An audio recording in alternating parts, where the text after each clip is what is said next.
so high, and it's like, I mean, it's just incredible. But beyond that, at the end, she decided that she wanted to whisper the names of those friends of hers. So, like, Novelette's name's in there, Vanessa's name, like Ben, his name. I mean, a lot of these friends who are living, and then those who had also passed on. So she read about 60 names, and we just stacked them. So we just stacked them again and again and again.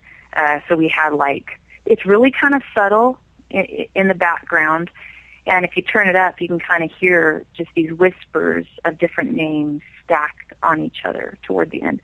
That part was really incredibly powerful to see her do that. And then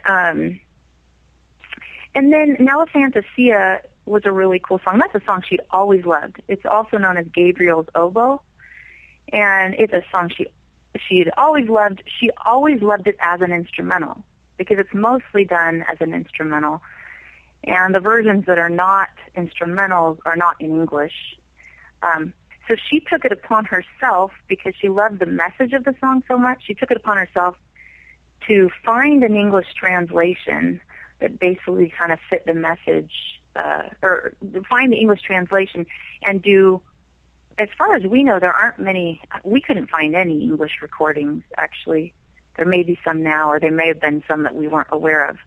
But we kind of searched around to see if anyone had done it. She didn't find anyone who had done an English version of it. And the words to that song are incredibly powerful, because it's basically a plea for peace and wanting peace in the world. And I have this dream of peace, and where I see people coming together, and where, you know, everyone's free. And it's just, it's a really, I don't know, it's just a really moving thing. And I never really even knew that was what that song was about, even though I thought it was beautiful. So she wanted that message, and that's really like the message of, you know, what she fought for in her life. That's what she encouraged. That's what she spread. She wanted people to kind of reach out to each other, no matter how different they were, no matter what their experiences were, and to find common ground, basically. You know, but not sacrificing their identity, but just, you know, everyone bringing their unique gifts and who they are, and putting it toward this common good, and having, you know, spreading more love. And that's really what she was about. So that song was just incredibly fitting. And she really wanted an oboe in it, because she actually said that was her favorite part. She said, as long as we have the oboe, it doesn't even matter if I'm singing or not. I mean, that was literally her favorite part. Even after it was finished, she's like, my favorite part is the oboe. And I'm like, Jamie, your voice is amazing. So anyway, and we had just a fantastic guy play the oboe. We got just the best in Utah. Darren Bradford is this just incredible musician. He does all sorts of woodwinds. He played on, I think, the penny flute as well on Cant Blow Up, on the song she wrote for camp. And so we did it in a variety of studios as well. Like what I tried to do is I tried to figure out what studio seemed like a good match for her particular project and the style she wanted to do it in.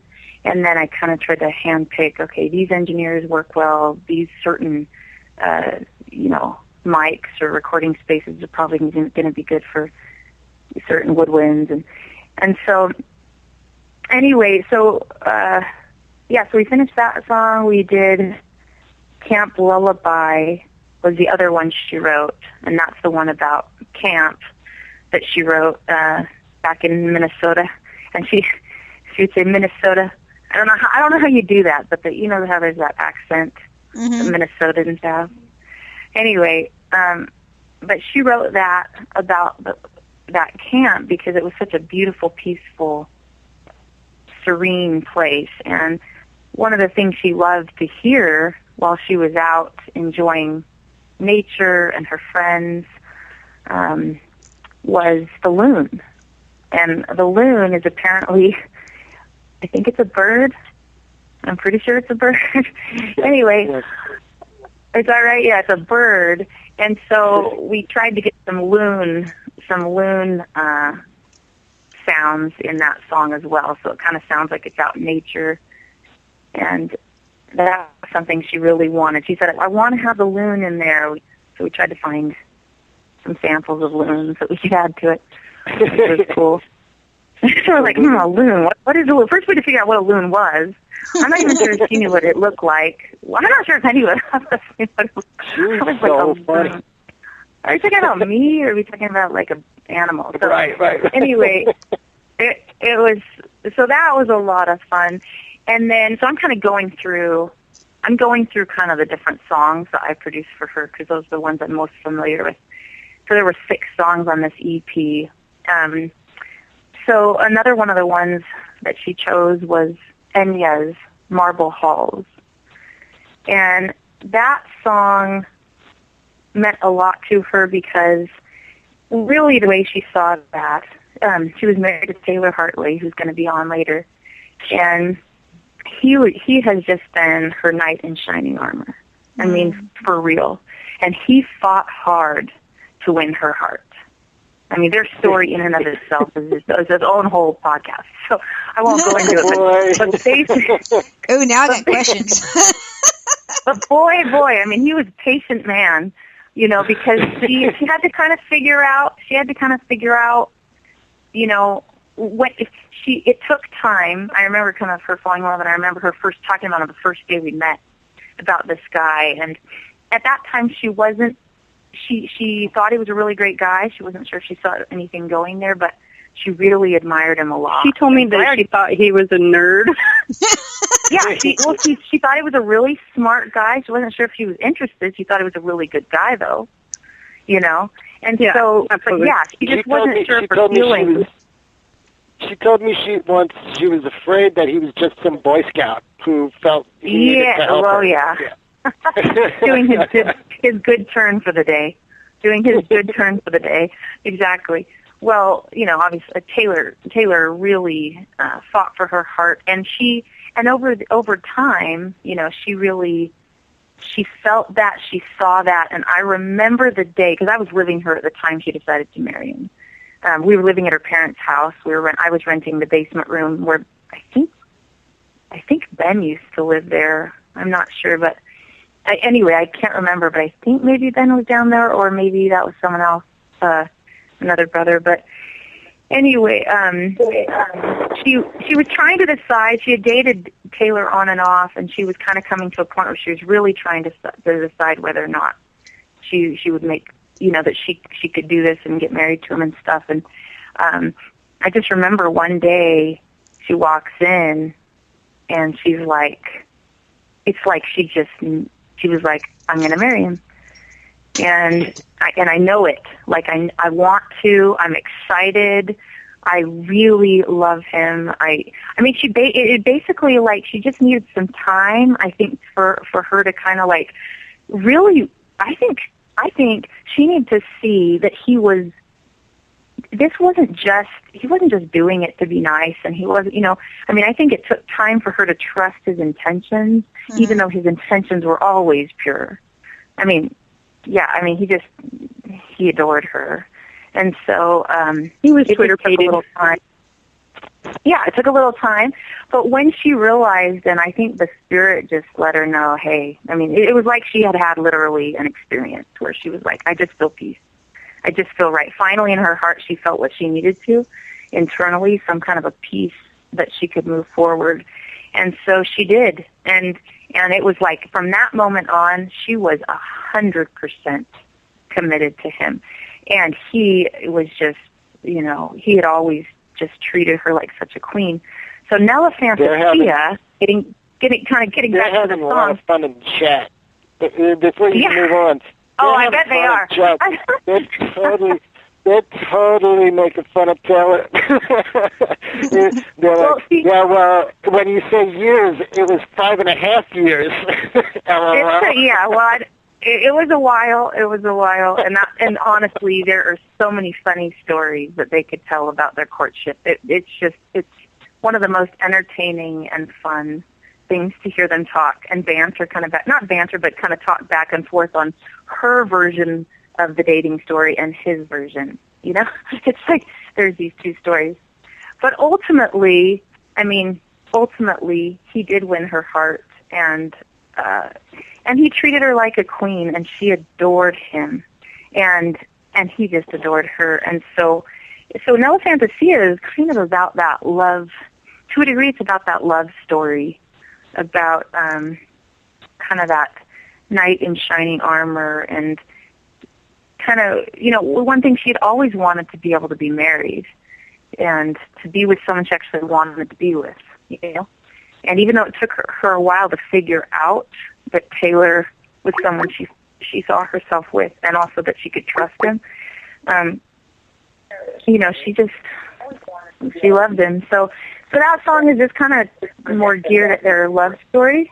Mm-hmm. You know, it took her a while to figure. Okay, hang on. Someone just joined us in the group and turned down the volume because we're echoing. Thank you. All right, sorry, Jamie. Go ahead. Continue. Perfect. Oh, yeah, no problem. So anyway, there's that song, and then there is We Believe. We Believe is a song I believe Josh Groban sang. No, either Josh Groban or Andre Bocelli. Anyway, maybe both of them have sung it. One of her things that she really wanted to do, that she always told me, man, I would love to sing with George Dyer. I would really love to sing Because We Believe with George Dyer. And he was living in another state, and we weren't able to really feasibly get him to sing on it. So what we did was we got another fantastic singer named Justin Williams, who was a friend of ours, and he sang he did a beautiful job of that, sang a duet with her. And the message of that song, it says a whole lot, you know. And so they did that, and for a live concert, George Dyer was able to actually kind of fulfill that wish that she had. Because we've been talking for a while, and I said, is there any way, you know, because she said, do you think there's any way we could get George Dyer to come sing with me at this big concert we're doing at the Covey Center that was a benefit for EB? Mm-hmm. And I just thought, I don't know, you know, well, we can try. I don't know if he's going to be able to make it, because he's kind of a pretty well-known singer, and he's just, you know, fairly busy. And so, anyways, I reached out to him anyway. I thought, you never know. And, yeah, and anyway, sure enough, he was able to come and sing that with her live, which was one of her musical dreams, was to have him come sing with her. And he did a fantastic job, and, of course, she did as well. So there's that song, and then One World, which is the one they just played before. That's the song that I had mentioned to Jamie. And what was cool about that song is that we were able to have the One Voice Children's Choir sing on it. And this is a choir who had been dear friends of mine and Jamie for, you know, many years. Masa Fukuda leads that choir. And we loved those kids. We loved Masa. And anyway, some of them were able to join us and sing backup for the kids.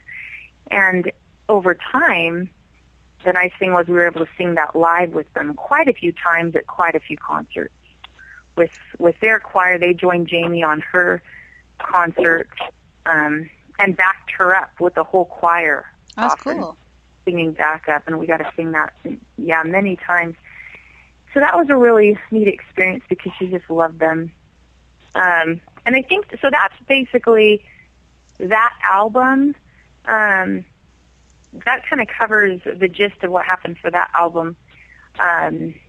She had a couple albums before that, one called Goodnight Christmas, and then another kind of EP thing that happened before that, and those have some just really beautiful, magical songs, especially for the Christmas, Goodnight Christmas, like Walking in the Air, which is just a stunning song. But yeah, it's just a beautiful song. The thing that was kind of hard for me, I think, you know, when Jamie was having a hard time with her health, and as things, toward the end, before she passed away, things were getting harder and harder.